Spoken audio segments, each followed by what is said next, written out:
दोस्तों, एक व्यक्ति एक मार्ग में बहुत तेजी से आगे बढ़ रहा था। तभी अचानक वह दूसरे व्यक्ति से टकरा गया। इस पर वह दूसरा व्यक्ति क्रोधित होकर कहता है, अरे जानवर हो, क्या तुम्हें दिखाई नहीं देता? एक सांड की तरह लगातार आगे बढ़ते जा रहे हो। इस पर पहला व्यक्ति कहता है, काश आप जो कह रहे हैं वही सत्य होता, लेकिन दुर्भाग्यवश मैं एक मनुष्य हूं। उस पहले व्यक्ति के मुख से यह सुनकर उस दूसरे व्यक्ति का क्रोध शांत हो गया। वह उस पहले व्यक्ति से कहता है, लगता है तुम बहुत दुखी हो, वरना सौभाग्य की बात को दुर्भाग्य न कहते, क्योंकि एक इंसान का जन्म पाना तो बड़े ही सौभाग्य की बात है। मनुष्य का जीवन बड़ी कठिनाइयों से मिलता है और तुम हो कि एक जानवर होना चाहते हो। तभी वह पहला व्यक्ति कहता है, मित्र, क्या आपने कभी किसी जानवर को आत्महत्या करते हुए देखा है? क्या आपने कभी किसी जानवर को किसी दूसरे जानवर को धोखा देते हुए देखा है? क्या आपने किसी जानवर को अपने अतीत या फिर अपने भविष्य के लिए परेशान होते हुए देखा है? ऐसे में मनुष्य का जीवन भला सौभाग्य की बात कैसे हो सकती है? इससे अच्छा तो पशुओं का जीवन ही है। हम मनुष्य तो पशुओं से भी गए गुजरे हैं। उस पहले व्यक्ति की यह सारी बातें सुनकर वह दूसरा व्यक्ति कहता है, लगता है तुम बहुत दुखी हो, तुम्हारे जीवन में बहुत बड़ी समस्या आ पड़ी है। यदि ऐसा है तो तुम्हें इसका समाधान महात्मा बुद्ध के पास मिल जाएगा, तो वहां जाओ। तभी पहला व्यक्ति कहता है कि कौन है? क्या कोई साधु है, महात्मा है, ऋषि मुनि है, पंडित है? अगर वह इनमें से हैं तो इनमें से कोई भी मेरी मदद नहीं कर सकता। मैं ऐसे कई लोगों से मिल चुका हूं और इनके पास मेरी समस्या का कोई समाधान नहीं है। इस पर वह दूसरा व्यक्ति कहता है, वह इनमें से तो नहीं है, लेकिन वह क्या है यह मैं भी नहीं जानता। बस मैं इतना ही जानता हूं कि जो भी उनके पास जाता है उनकी सभी समस्याओं का समाधान वह बड़ी सरलता से कर देते हैं। जो भी उनके पास आता है वह अपने सारे दुख दर्द वहीं पर छोड़कर चला आता है। उस दूसरे व्यक्ति की बात सुनकर पहले व्यक्ति को लगा कि उसे भी महात्मा बुद्ध से मिलना चाहिए। उसने उस दूसरे व्यक्ति से कहा, ठीक है भाई, अगर तुम कहते हो तो मैं एक बार उनसे भी मिल लेता हूं, उन्हें भी देख लेता हूं कि आखिर ऐसी क्या बात है जो लोगों की समस्याओं का समाधान बड़ी सरलता से कर देते हैं। इतना कहकर वह व्यक्ति अगले ही दिन महात्मा बुद्ध से मिलने के लिए निकल पड़ा। लगातार 3 दिन की यात्रा करने के बाद आखिरकार वह महात्मा बुद्ध के पास जा पहुंचा। जब वह महात्मा बुद्ध के करीब पहुंचा तो उसने देखा कि महात्मा बुद्ध अपने सभी शिष्यों को उपदेश दे रहे थे। महात्मा बुद्ध कह रहे थे, इस पृथ्वी पर उपस्थित हर किसी का जीवन बहुत कीमती है, परंतु मनुष्य जीवन अनमोल है। इसका उपयोग कर मनुष्य जीवन के उच्चतम शिखर तक पहुंच सकता है और इसी मनुष्य जीवन के कारण हम मनुष्य पशुओं से नीचे भी आ सकते हैं। महात्मा बुद्ध का यह उपदेश समाप्त होते ही वहां पर जो भी लोग बैठे हुए थे वह वहां से चले गए। तभी वह व्यक्ति महात्मा बुद्ध के करीब पहुंचा और वह महात्मा बुद्ध को प्रणाम करके कहता है, हे बुद्ध, आप कहते हैं कि हम मनुष्य का जीवन अनमोल है। आखिर हम मनुष्य के जीवन में ऐसी क्या बात है? हम मनुष्य के जीवन में कीमती जैसा क्या है? हम चिंता करते हैं, परेशान रहते हैं, हम अपने भविष्य के लिए हमेशा चिंतित रहते हैं। ऐसे ही हजारों प्रकार की समस्याएं हम मनुष्य के जीवन में चलती रहती हैं। लेकिन आप क्या जाने, आप तो एक साधु हैं, आपने तो ये सारी चीजें त्याग दी हैं और इसीलिए शायद आप ये सारी बातें बड़ी आसानी से कह सकते हैं। मुझे तो यही लगता है कि मनुष्य का जीवन बहुत ही कठिन है, हमें इसे समाप्त कर लेना चाहिए। आपने कभी किसी पशुओं को देखा है ना, तो वह चिंता करते हैं, ना ही उन्हें किसी तरह की तकलीफ होती है, ना ही वह कोई परेशानी में रहते हैं। वह तो अपना जीवन मौज मस्ती में जीते हैं, ना ही उन्हें अपने भूतकाल की चिंता होती है और ना ही भविष्य की। ना ही वह किसी को धोखा देते हैं और ना ही किसी से शिकायत करते हैं। वह तो बस अपना जीवन जीते रहते हैं। और वहीं पर दूसरी तरफ हम मनुष्य का जीवन ठीक इसका उल्टा है। मुझे तो यही लगता है कि मनुष्य का जीवन पशु के जीवन से भी बदतर है। मनुष्य जीवन एक श्राप है जो हमें मिला है। ऐसे में आपको मनुष्य जीवन में ऐसी क्या विशेषताएं नजर आती हैं जो आप लोगों को झूठ बताते रहते हैं कि हम मनुष्य का जीवन बहुत कीमती है, बहुत मूल्यवान है। इस दौरान महात्मा बुद्ध उस व्यक्ति की सारी बातें ध्यानपूर्वक सुन रहे थे और वह उसकी मनोदशा को समझ रहे थे।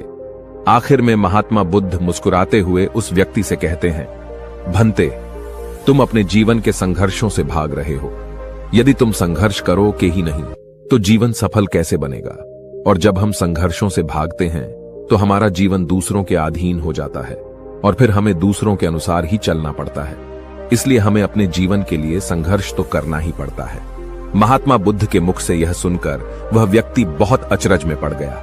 उसने तुरंत ही महात्मा बुद्ध को प्रणाम किया, उनके चरणों में जा गिरा और उनसे कहने लगा, हे बुद्ध, आपको कैसे पता चला कि मैं अपने जीवन में संघर्षों से भाग रहा हूं, उनसे बचना चाहता हूं? मेरे जीवन में जब भी कोई समस्या खड़ी होती है तो मैं उसका सामना नहीं कर पाता, बल्कि मैं उसे छोड़कर भाग जाना चाहता हूं। आगे महात्मा बुद्ध उस व्यक्ति से कहते हैं, तुम्हें लगता है कि पशुओं का जीवन हमसे लाख गुना अच्छा है, क्योंकि वह अपना जीवन खुद समाप्त नहीं कर सकते, क्योंकि वह किसी को धोखा नहीं देते और न ही आने वाले भविष्य की चिंता करते हैं। इसका मतलब यह तो नहीं कि पशुओं के जीवन में कोई संघर्ष नहीं है। पशुओं के जीवन में तो जन्म से लेकर मृत्यु तक संघर्ष ही होता है। जब वह छोटे होते हैं तो उनकी जान को खतरा होता है, वे अपनी जान बचाने के लिए संघर्ष करते हैं। जैसे जैसे बड़े होते हैं तो उन्हें अपना पेट भरने के लिए संघर्ष करना पड़ता है, फिर चाहे उनके सामने कोई भी क्यों ना हो, फिर चाहे उनके सामने कितनी भी बड़ी परिस्थितियां क्यों ना हो, वे संघर्ष करने से कभी पीछे नहीं हटते। लेकिन हम मनुष्य छोटे छोटे संघर्षों से डर जाते हैं। अगर हम उन पशुओं की तरह अपने जीवन में संघर्ष करने लगें तो मनुष्य का जीवन अपने आप ही सफल हो जाएगा। इतना संघर्ष अगर एक मनुष्य अपने जीवन में कर ले तो वह जो चाहता है वह कर सकता है, उसे पा सकता है। और जबकि इतना संघर्ष करने के बाद भी वह पशु अपने जीवन में कुछ भी नहीं कर पाता। भंते, वास्तविकता तो यही है कि बिना संघर्ष के कोई जीवन है ही नहीं। बिना संघर्ष के हमारा जीवन चल ही नहीं सकता। फिर चाहे कोई राजा हो या भिखारी, सबके जीवन में संघर्ष तो है ही। जो भी इन परिस्थितियों के खिलाफ संघर्ष नहीं करता, फिर चाहे वह मानव हो या पशु, उसका नष्ट होना तय है। इस पर वह व्यक्ति कहता है, हे बुद्ध, क्या आप मुझे कोई ऐसी चीज दे सकते हैं जिससे मेरे जीवन के सारे संघर्ष हमेशा हमेशा के लिए मुझसे दूर हो जाएं? मेरी सारी चिंताएं, सारी समस्याएं, सारी परेशानियां हमेशा हमेशा के लिए खत्म हो जाएं और मेरा जीवन हमेशा हमेशा के लिए सुखमय बन जाए। उस व्यक्ति की यह बात सुनकर महात्मा बुद्ध एक बार फिर से मुस्कुराने लगे और उस व्यक्ति से कहते हैं, भंते, मैं तुम्हें वह चीज तो नहीं दे सकता, लेकिन हां, मैं तुम्हें वहां तक पहुंचने का रास्ता जरूर बता सकता हूं। यदि तुम वहां तक पहुंचने का संघर्ष कर लो तो तुम वहां तक पहुंच ही जाओगे और तुम्हें वह चीज मिल जाएगी। लेकिन मेरी एक बात और याद रखना कि इसका अर्थ यह भी नहीं है कि इसके बाद से तुम्हारे जीवन में परेशानियां या फिर समस्याएं आनी बंद हो जाएंगी। तुम्हारे जीवन में परेशानियां और समस्याएं तो आती ही रहेंगी, लेकिन उनका प्रभाव तुम पर बहुत कम हो जाएगा। तुम्हारे जीवन में दुख और समस्याएं तो आएंगी, लेकिन वह तुम्हें छू नहीं पाएंगी। और ऐसी अवस्था में चाहे तुम्हें कोई कितना भी दुख देने का प्रयास क्यों न करे, तुम्हें चाहे कोई कितना भी धोखा देने का प्रयास क्यों न करे, तुम्हें कभी भी धोखा नहीं मिलेगा। सब कुछ तुम्हारे पास ही होगा, लेकिन फिर भी वह तुमसे दूर रहेगा। महात्मा बुद्ध की यह बात सुनकर व्यक्ति महात्मा बुद्ध के सामने दोनों हाथ जोड़कर महात्मा बुद्ध से कहता है, हे बुद्ध, बताइए वह चीज क्या है और मुझे कहां मिलेगी? मैं उस चीज को पाने के लिए कुछ भी कर सकता हूं। मैं अपना पूरा प्रयास लगा दूंगा, लेकिन उस चीज को हासिल करके ही दम लूंगा। इस पर महात्मा बुद्ध ने उस व्यक्ति से कहा, सोच लो भंते, एक बार यदि तुमने रास्ता शुरू कर दिया तो तुम्हें उस रास्ते पर चलते ही रहना होगा जब तक कि तुम अपनी मंजिल को पाने ही लेते, और यह रास्ता अत्यंत संघर्षों से भरा होगा। क्या तुम अपनी मंजिल तक पहुंच पाओगे? इस पर व्यक्ति कहता है, आप मुझे वह मार्ग बताइए, मैं उस पर चलूंगा। मैं अपनी अंतिम सांस तक संघर्ष करूंगा, लेकिन उस चीज को हासिल करके ही दम लूंगा। इस पर महात्मा बुद्ध कहते हैं, सुनो, उस चीज का नाम है शांति, जो तुम्हारे मन के भीतर गहराइयों में है। जैसे यह समुद्र की लहरें ऊपर से तो बड़ी तीव्र नजर आती हैं और उछाल मारती हैं, जिन्हें देखकर हमारा मन घबरा जाता है, परंतु ठीक इसी के विपरीत उसकी गहराई में वह बहुत ही शांत होता है। और ठीक इसी प्रकार हमारे मन की गहराइयों में भी वह शांति छिपी हुई है। तुम्हें अपने मन की गहराइयों में उस शांति को खोजना होगा, उस शांति के लिए संघर्ष करना होगा। और अगर तुम रास्ते से नहीं भटके तो जैसा मैंने तुम्हें कहा है वह सब तुम्हें मिलेगा जो तुम चाहते हो। महात्मा बुद्ध के मुख से यह सुनकर वह व्यक्ति कहता है, हे तथागत, मैंने तो सोचा था कि आप मुझे कोई ऐसी वस्तु बताएंगे जिसे मैं किसी भी हालत में खोज लूंगा और उसके बाद मेरा जीवन सुखमय बन जाएगा। इस दुनिया में ऐसी कोई चीज जिसे खोजा नहीं गया, उसे तो खोजा जा सकता है, लेकिन मैं अपने मन के भीतर कैसे जा सकता हूं? वहां भला कौन सा मार्ग जाता है? वहां भला ऐसी कौन सी सवारी जाती है जिस मार्ग पर मैं चलकर या फिर उस सवारी के द्वारा वहां तक पहुंच सकता हूं? इस पर महात्मा बुद्ध मुस्कुराने लगे और उस व्यक्ति से कहते हैं, भंते, वहां पर कोई सवारी नहीं जाती और न ही वहां पर मनुष्य पैदल जा सकता है। फिर भी वह एक मार्ग है और उस मार्ग पर चलना ही पड़ता है। इस पर वह व्यक्ति कहता है, हे बुद्ध, तो आप मुझे बताइए, मैं उस मार्ग पर चलकर कैसे अपने मन के भीतर की उस शांति को खोज सकता हूं। इस पर महात्मा बुद्ध ने कहा, इस दुनिया में सबसे शक्तिशाली क्या है? इसका जवाब देते हुए वह व्यक्ति कहता है, हे बुद्ध, इस दुनिया में सबसे शक्तिशाली चक्रवर्ती सम्राट है, जिसके पास असीम शक्ति है, जिसके पास सब कुछ है, उसके पास किसी चीज की कोई कमी नहीं। इसके जवाब में महात्मा बुद्ध कहते हैं, नहीं, इस दुनिया में सबसे शक्तिशाली चीज है इच्छा, और यही इच्छा इस दुनिया को चला रही है। जो कोई भी कुछ भी कर रहा है वह उसकी इच्छा का ही परिणाम है, उसका कर्म है, सब कुछ उसकी इच्छा के अनुसार ही चल रहा है। जहां तक बात है एक चक्रवर्ती सम्राट की, तो एक इच्छा एक चक्रवर्ती सम्राट को भी धूल में मिटा सकती है, और वहीं पर उसी के विपरीत एक इच्छा एक आम इंसान को भी एक चक्रवर्ती सम्राट बनाने में सक्षम है। इस दुनिया में जो कोई भी है, जहां कहीं भी है, जिस किसी भी परिस्थिति में है, वह उसकी इच्छा के अनुसार ही है, वह उसकी इच्छा का परिणाम ही है। अपनी इच्छा के बल पर मनुष्य इस जीवन में कुछ भी कर सकता है, लेकिन एक वास्तविकता यह भी है कि मनुष्य अपनी इच्छा पर नियंत्रण नहीं कर पाता, जिस कारण उसके जीवन में वह सब भी घटित होता रहता है जिसकी वह चाहत नहीं रखता। हमारे मन की बुरी इच्छाएं हमारी तरफ बुरी चीजों को खींचती हैं, इसलिए इच्छा बहुत सोच समझकर करनी चाहिए। हमें अपने जीवन में क्या चाहिए, यह केवल हम अपनी इच्छा से ही निर्धारित कर सकते हैं। इस पर वह व्यक्ति कहता है, हे बुद्ध, तो क्या मैं अगर यह इच्छा करूं कि मुझे अपने मन की भीतर की शांति मिल जाए, तो क्या वह मुझे मिल जाएगी? तभी महात्मा बुद्ध कहते हैं, भंते, इस दुनिया में सबसे शक्तिशाली इच्छा अवश्य ही है, परंतु फिर भी मनुष्य न जाने अपने जीवन में तरह तरह की इच्छाएं पालता है, लेकिन वह सारी इच्छाएं उसकी पूर्ण नहीं हो पाती। जानते हो क्यों? क्योंकि उस इच्छा को पूरा करने के लिए एक और चीज की आवश्यकता पड़ती है, और वह एक चीज की कमी मनुष्य के जीवन में हमेशा बनी रहती है। क्या तुम उसके बारे में जानते हो? इस पर वह व्यक्ति कहता है, नहीं बुद्ध, मैं नहीं जानता। वह क्या चीज है? तभी महात्मा बुद्ध कहते हैं, भंते, संकल्प। संकल्प के बिना इच्छा व्यर्थ है। संकल्प के बिना तुम चाहे कितनी भी बड़ी इच्छा क्यों न कर लो, लेकिन वह कभी पूरी नहीं हो सकती। संकल्प जितना मजबूत होगा, तुम्हारी इच्छा भी पूरी होने की संभावना उतनी ही अधिक होगी, और संकल्प जितना कमजोर होगा, तुम्हारी इच्छा भी उतनी ही कमजोर होगी। इस पर वह व्यक्ति महात्मा बुद्ध से कहता है, हे बुद्ध, तो इसका अर्थ यह हुआ कि यदि मुझे शांति पाने की इच्छा है और मैं इसे पाने के लिए दृढ़ संकल्प करूं, तो क्या मुझे वह शांति मिल जाएगी? तभी महात्मा बुद्ध कहते हैं, भंते, संकल्प भले ही इच्छा को शक्ति प्रदान करता है, परंतु इच्छा और दृढ़ संकल्प होने के बाद भी व्यक्ति अपने मंजिल तक पहुंच नहीं पाता, क्योंकि वह राह में भटक जाता है और फिर थक हार कर वह अपने संकल्प को त्याग देता है और अपनी इच्छाओं को छोड़ देता है। क्या तुम जानते हो ऐसा क्यों होता है? इस पर वह व्यक्ति कहता है, हे बुद्ध, मुझे नहीं पता। तभी महात्मा बुद्ध कहते हैं, क्योंकि किसी भी मार्ग पर चलने के लिए उस मार्ग के ज्ञान का होना बहुत आवश्यक है, और यह ज्ञान हमें उस मार्ग पर चलकर ही मिल सकता है ना कि केवल बैठकर सोचने से। और जब हम उस मार्ग पर चलते हैं तो हमें छोटी मोटी दिक्कतें, समस्याएं, परेशानियां आती ही रहती हैं, और हम उन छोटी छोटी समस्याओं में फंस कर रह जाते हैं और हमारा संकल्प टूट जाता है। हमारी इच्छा उन छोटी छोटी समस्याओं के सामने कमजोर पड़ जाती है और हम उन समस्याओं के सामने घुटने टेक देते हैं, हार मान लेते हैं, और हमारा पूरा का पूरा जीवन फिर उन्हीं समस्याओं के इर्द गिर्द घूमता रह जाता है और हमारा पूरा जीवन वहीं पर समाप्त हो जाता है। इस पर व्यक्ति कहता है, हे बुद्ध, मैं आपकी बातों को समझने का बहुत प्रयास कर रहा हूं, लेकिन मुझे आपकी सारी बातें समझ नहीं आ रही। कृपया करके आप मुझे साफ और स्पष्ट तौर पर समझाने का प्रयास करें। तभी महात्मा बुद्ध ने उस व्यक्ति से कहा, भंते, मान लो कि तुम्हें किसी गांव में जाना है और वहां पर किसी व्यक्ति से मिलना है, और तुमने यह दृढ़ संकल्प किया है कि तुम उस व्यक्ति से मिलकर ही रहोगे। तुमने अपना सफर तो शुरू किया, लेकिन काफी वर्षों के प्रयास के बाद भी न तो वह गांव खोज पाए और न ही उस व्यक्ति से मिल पाए। तो ऐसे में क्या हुआ?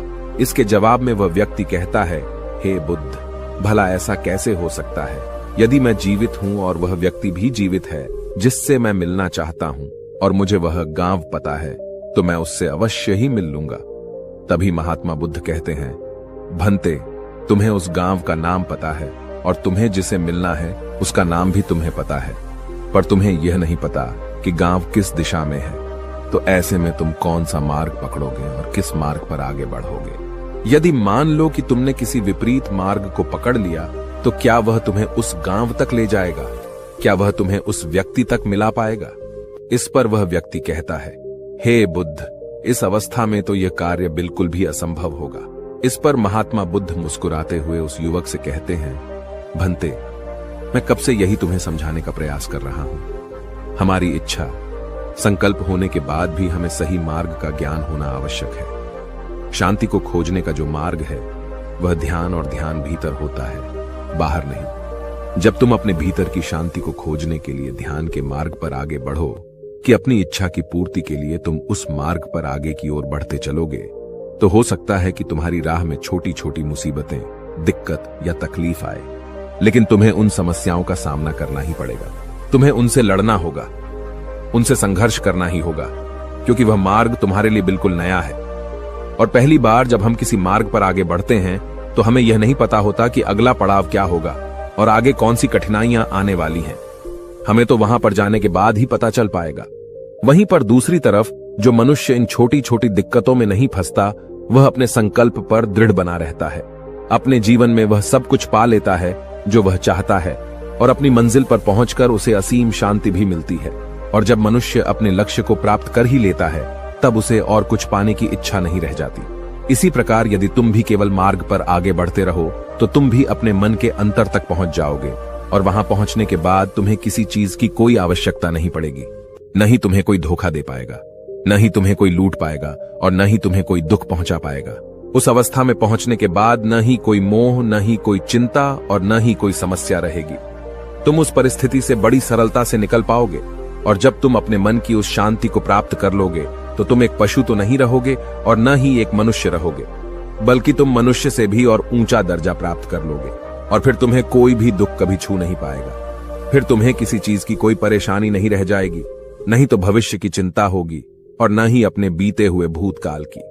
तुम तो बस अपनी शांति में मग्न रहोगे, और तुम्हें किसी प्रकार का दुख कभी छू तक नहीं पाएगा। महात्मा बुद्ध की यह बात सुनकर वह व्यक्ति महात्मा बुद्ध के चरणों में गिर पड़ा और महात्मा बुद्ध से कहता है, हे बुद्ध, आपकी सारी बातें सत्य हैं, मैं आपकी सारी बातें समझ चुका हूं, लेकिन फिर भी मेरे मन में एक दुविधा है। मेरे पास क्या ऐसी कोई चीज नहीं रख सकता जिससे मेरी सारी दुख, सारी तकलीफें, सारी कठिनाइयां हमेशा हमेशा के लिए दूर हो जाएं? इस पर महात्मा बुद्ध मुस्कुराते हुए कहते हैं, भंते, यदि तुम बाहरी दुनिया से कुछ अपने पास रखना चाहते हो, तो तुम उस शांति को पाने का प्रयास छोड़ ही दो, क्योंकि तुम कुछ ऐसा पाना चाहते हो जिससे तुम्हारी समस्याएं कभी समाप्त नहीं होंगी, बल्कि और बढ़ती चली जाएंगी, क्योंकि तुम्हारी समस्याओं का समाप्त होना संभव ही नहीं हो पाएगा। और जानते हो ऐसा क्यों है? इस पर वह व्यक्ति कहता है, हे बुद्ध, पर ऐसा क्यों? इसका जवाब देते हुए महात्मा बुद्ध कहते हैं, भंते, क्योंकि बाहर तो पहले से ही शांति है, चारों ओर केवल शांति ही शांति है। हमें तो बाहर की शांति नजर आती है, लेकिन हमारे भीतर की शांति हमें नजर नहीं आती। और जो शांति हम बाहर की ओर देख रहे हैं, वह बाहर नहीं, बल्कि हमारे भीतर ही है। इसलिए जब तक तुम अपने अंतर को ठीक नहीं कर पाओगे, तब तक तुम बाहर कुछ भी नहीं कर सकते। जब तक तुम्हारे भीतर सब कुछ ठीक नहीं होगा, तब तक बाहर कुछ भी ठीक नहीं हो पाएगा। इतना कहकर महात्मा बुद्ध शांत हो गए, और वह व्यक्ति महात्मा बुद्ध की बातों पर विचार करने लगा। उसके पास महात्मा बुद्ध के बताए गए रास्ते के अलावा और कोई मार्ग भी नहीं था। उसने दृढ़ संकल्प लिया कि वह अपने भीतर की उस शांति तक पहुंचकर ही रहेगा। उसने ध्यान के मार्ग को अपनाया और आगे की ओर बढ़ने लगा। अब वह व्यक्ति अपनी मंजिल तक पहुंचता है या नहीं? अगर आपको यह वीडियो अच्छी लगी हो तो चैनल को लाइक, शेयर एंड सब्सक्राइब करें, और जिससे कि आपको आगे भी सुंदर से सुंदर वीडियो मिल सके। धन्यवाद।